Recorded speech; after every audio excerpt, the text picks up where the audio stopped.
Welcome. In this 15-minute thought bite psychosocial video, we'll be walking through different interview frameworks to help you get going to have deep and more insightful consultations. So I love starting my sessions with some stories. If you joined us last year with the interview and identification session as well, I chose a different story this time, so it's still just as interesting. So this story is about a company called Playpump. So what happened, this was a company in the early 2000s in Africa, where there was, I've got his name now, I think he was a marketing, was his background. He discovered this idea of using merry-go-rounds to be able to use the momentum to be able to get water out of large water reservoirs and then be able to store them in tanks so that people in communities and villages who did not have access to water would be able to then turn on the tap and get access. The idea and the project got lots of funding. I think Bill Gates Foundation, I think World Bank, millions of funding and got rolled out all across different communities. But very soon after, what ended up happening where people were taking the spare parts because suddenly there's an influx of resources and materials coming in for free. Pumps were being left to just rust and break down. Kids were not using them necessarily all the time as was intended. And it then ended up being more of a laborious exercise where people were forcing themselves to try and use these merry-go-rounds to get the water in. So it did not at all create this organic way of creating water. So what this to me is really interesting is that the idea and intent was there to do good. But what ended up happening was a mismatch between what people imagined to be the case of what would happen on the ground and a mismatch of what actually happened. And to me, this mismatch most often coming, particularly from a design thinking and social impact background, comes from a lack of understanding and consultation on how things actually work in practice on the ground. So this can be culturally, this can be day-to-day practices. In this case, simple things such as, look, kids do not play on merry-go-rounds the whole time during the day. Or in some cases, they had reservoirs which were simply too far away for the pumps to actually be effective. Or simply going, look, if you bring in a heap of materials, there are all these other problems in the community which will try to make opportunities of that. It's really interesting how that lack in communication or going in doing pilots and really understanding how that imagined and real case differ led to all this funding, all this good intent to end up causing quite a bit of damage in some of those communities which are, laboriously going through and using it and a loss in the actual effort. Let me give you another story. So this is a story. On the left here, we have the peeler, a common household peeler, and on the right, there's another peeler. Now, what's particularly interesting about this story is a case where they did do that consultation, in this instance with a vulnerable or overlooked group, so people, some older or some with shaky hands, who found it difficult to use that initial peel on the left.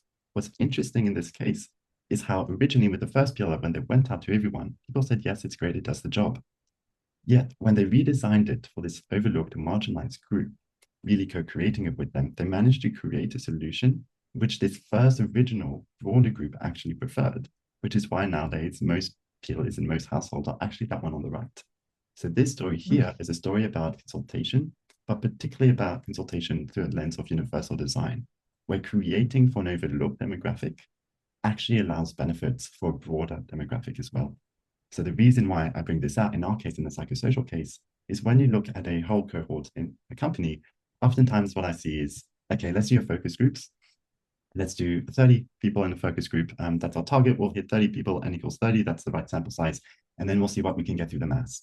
What's really interesting is where those 30 come from, what insights, perspectives.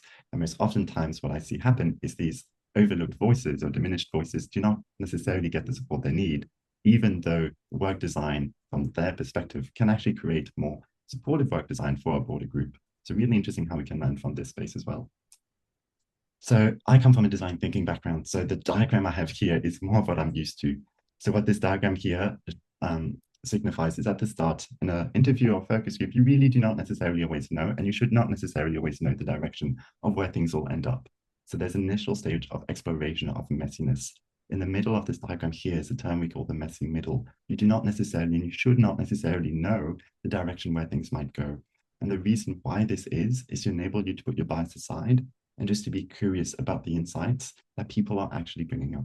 So what this means is in practice, you aren't necessarily forcing particular causal chains, and you're allowing for stories to come up through discussions, which allow for the embracing of the actual chaos between interviews. And then from that, it's then your job to be able to synthesize different learnings and iterate as you go.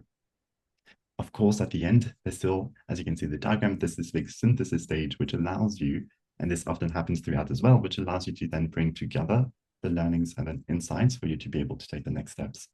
But the reason I want to just iterate here is to embrace that chaos, that middle chaos, so that when you go in, you can have that curiosity and then foster or encourage that psychological safety instead of forcing, a particular causal chain of tell me how this happened, tell me how this person came on board. So it's a much more curious and investigative mindset. I've included some points as well after some learnings previously as well from other interviews and other people I've seen do this quite well. Now, I want to spend the next 5 minutes talking through some frameworks, which I find particularly interesting in this space. There's a whole list of frameworks you could use, explore. I've just called out 2 in this case because I think they are interesting and I think there's more exploration which could be done in them. The first one is appreciative inquiry. So the reason why I think this one is interesting is because it comes from the positive psychology lens. So a lot in the psychosocial space, there's a lot of insights and discussion on, okay, tell me what went wrong, tell me about what's happening. And this lens takes more of the focus of, instead of looking at the core root factors within a problem, it looks at the core root factors for success. So it looks at different factors and scenarios, tries to get people to define what that success might be, and then to discover how that might actually roll out in practice. And then to get people to then theorize or step out how that might actually work out, and then actually putting plans in place. The catch on this though is, as you can see, it was first conceptualized quite a few years ago, and there's been quite a few studies. Now, there's actually still limited literature reviews or proper quantitative studies on this. A lot of studies in this space is still quite positive, but there's still quite a bit of work to be done. But I think this is interesting, is how this can be applied in the psychosocial space to help foster more of a positive approach to get us more from a surviving state to a thriving state. Now, this other approach here, and this comes from the HOP discipline, what I think is interesting is how it can help differentiate a lot of interviews from moving away from a sense of blame to a sense of system and structure. So instead of, and I still see this a lot within webinars in the psychosocial space, individual or personality sort of factors, helping people understand that there's a broader environmental factors which can enable or hinder particular interactions or behaviors. And that's more of what I find is interesting in psychosocial space, because that's what we can change from an environmental lens and work design lens. So these 4Ds look at what's dangerous, what's difficult, what's dumb and different. And it's a simple framework which I found useful, and I found other consultants use in focus groups. So how they would do it is they would have an anonymous engagement tool such as Slido or something, and they would go, okay, tell me about a new dangerous aspect about the work, or how the work is designed, or the workload, or something more particular which you've noticed. And then people can engage in that tool anonymously, just sharing different insights. And then that can be shared or explored further down the line. And then you can work through these different steps to explore a lot of those different aspects. The interesting and the part you have to make sure that you stay clear of is be sure you don't put the blame on people. Okay, what's dangerous? This particular coworker is dangerous. What's important is to be sure that you're looking at the environmental factors which enable or prohibit. And that's a lot more of what the psychosocial, from my perspective, allows us to drive more positive long-term sustainable outcomes.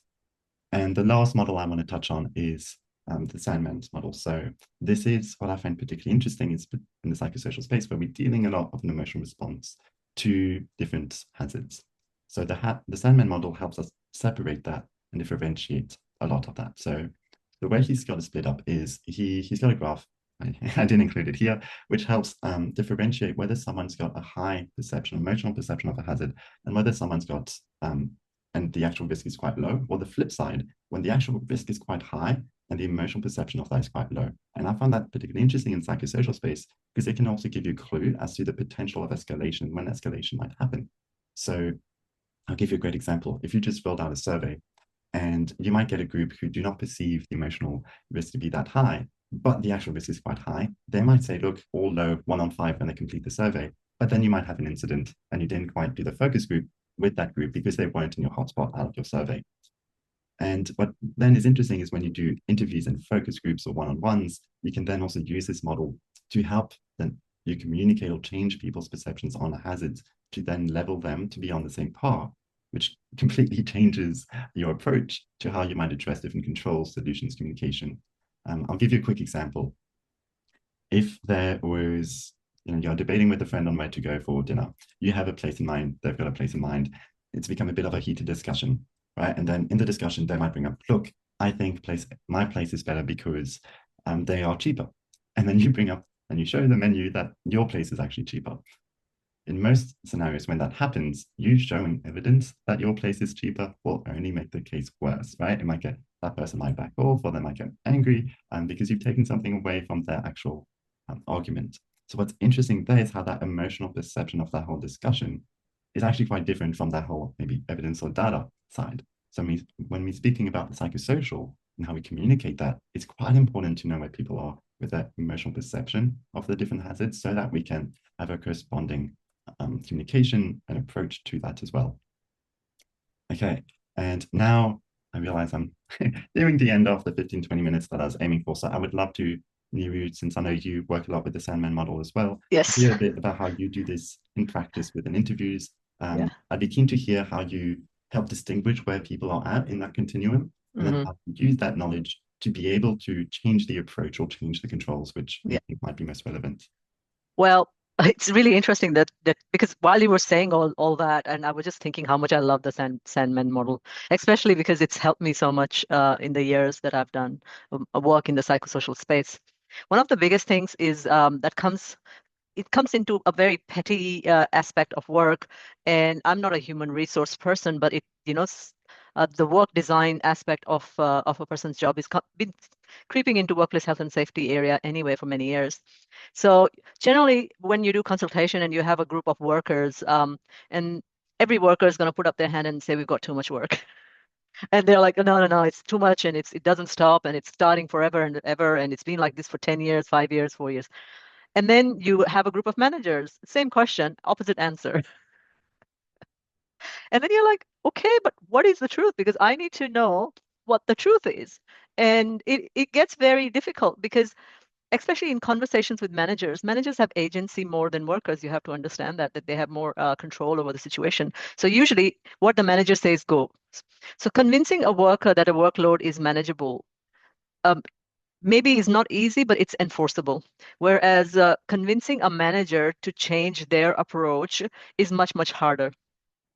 And then we actually sit down and break it down. I'm like, okay, what is it that people do? What are the tasks they do? What time frame does it look like? What's their training? What's their background? How much training have they received? It gets very detailed, but what I find with the managers especially is like when you start asking questions about workers, okay, how well trained is your staff? How long does it take to do a certain task? How many times do they do these tasks? When you start asking these things, even much before you arrive at an understanding that the staff is actually less trained and overworked or whatever, the managers themselves start changing their opinion. And it's really interesting because you put them through a process of, breaking down their own system, which they haven't really done probably for years. So rather than get everybody in the same room and discuss opposite perceptions of risk, I usually consult with the managers separately and I consult with the workers separately. And then, when I feel that the managers are kind of warmed up to the idea and the workers are also open to a discussion, and then we do a workshop. And that's when we actually break down these risks, are we overworked? Do we have enough control? Do we not have enough control? And the idea is that at the end of that, we will have a psychosocial risk assessment, which will have clear controls and everybody will agree on them. Because there's really no point having a risk assessment with controls which only some people agree on, as you can tell. Yeah. So yeah, that's what I feel how it helps me because it makes me understand that perceptions of risk is a big thing in psychosocial, because it's experiential, it's an emotional thing. We can't help it. We are humans.